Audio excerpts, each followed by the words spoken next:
Hi, my name is Mort Chatterjee and I'm one half of Chatterjee and Lal. We're a gallery based in Bombay working with contemporary and historical material, and today I'd like to talk to you about the life and work of Rustom Siodia. He was born in Bombay in 1881 and he died in London in 1946. He was Parsi. His father worked for many years for the businessman and philanthropist Byramji Gigi Boy, and the young Siodia enrolled at the JJ School of Art in 1900, and he was there until 1907. At that time, Cecil Burns was the director of JJ, and the school pretty much followed an academic, Victorian academic training.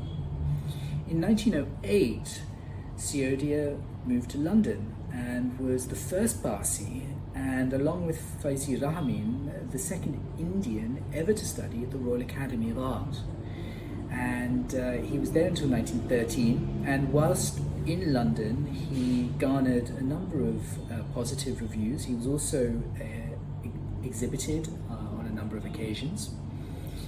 And moving back to Bombay in 1915, he set up a studio in the Grant Road area of Bombay. And it was during this period that he really became known for his portraits and was commissioned by the great and the good of the city. In fact, there's a portrait which is part of the CSMVS, formerly Prince of Wales museum collection in Bombay. He was also commissioned at this period to undertake a series of murals for the newly built Royal Opera House in Bombay. Sadly, evidence of those murals no longer exists. They were painted over at some point in the 20th century. The major turn in Siodia's career happens around 1922. And in fact, in our exhibition of the artist that we held in 2019, this turn was evidenced through a series of wonderful paintings he makes of the Ajanta and Ellora complexes in rural Maharashtra. Now, really from the 1880s, 1890s onwards, generations of students of the JJ school had gone to the temple complexes in Ajanta and Ellora, but specifically to paint the frescoes there.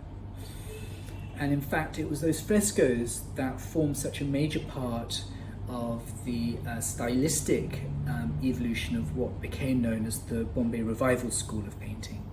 But Siodia is not interested in painting the frescoes when he goes to Ajanta and Ellora. What he does is he's painting the architectural edifices alone, but he's then stripping the religious iconography from them, and he seems to be transplanting them to a quasi-historical setting. Now, what is that quasi-historical setting? It seems to be the case that in his mind, he's creating a pseudo-Persianate history. And in fact, it's during this period he also starts a series of manuscripts, The Legends of Ancient Persia. And from this point onwards, 1922 or thereabouts, throughout the 1920s, he's increasingly interested in working with the myths and legends of Persia, but often picking up the actual geography and topography of India in the service of those paintings. And this will reach its heights around 1927 to 1929, at the same time that the Imperial Secretariat in Delhi has been built and is ready to receive paintings as part of its interior design. The government of India in 1927 sends out a call across India, and there's a contest really between the schools of Bombay and the schools of Bengal as to whom will be given the commissions. And it is the School of Bombay under Gladstone Solomon that wins the competition, and Siodia, as an alumni of JJ, as an intimate of Gladstone Solomon, fairly naturally became part of that proposal. And in fact, we have evidence that Siodia, in his own words, covered more than 750 square meters of wall with his murals. Some of the titles of those murals include The Oriental Slave Market, The Stories of Harun al-Rashid, Arabian Nights. So you can see that the interest in the Persianate continues. And in fact, in our exhibition in Bombay, we were lucky enough to include preparatory studies for the Imperial Secretariat, also known as Rashtrapati Bhavan, as part of the exhibition. Post 1929, our story becomes slightly more speculative. We do have works dated into the 1930s, sporadically. Most interestingly, after Siodia's death in 1946, an article is written by the journal Kumar, a Gujarati journal, and it talks about Siodia undertaking what they call cine set designs. Now, in Europe at that time, and earlier indeed in the 20th century, many artists were engaged with the theatre and film industries to create set designs.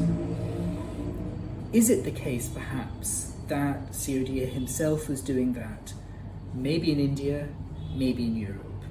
We do indeed have a number of paintings which we exhibited, which very much feel like they are preparatory studies for set designs. But again, that's somewhat speculative. And so really we leave our conversation around Siodia in the hope that new revelations will come to light that will help us to build up a more complete picture of the artist. In particular, his years in London, his work with perhaps the theatre and film industries, and other large-scale commissions.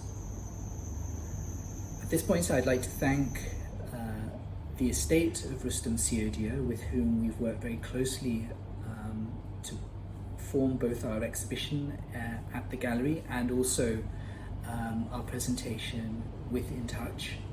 And we do hope that we'll be able to present a number of further exhibitions online and in real physical spaces in the coming months and years.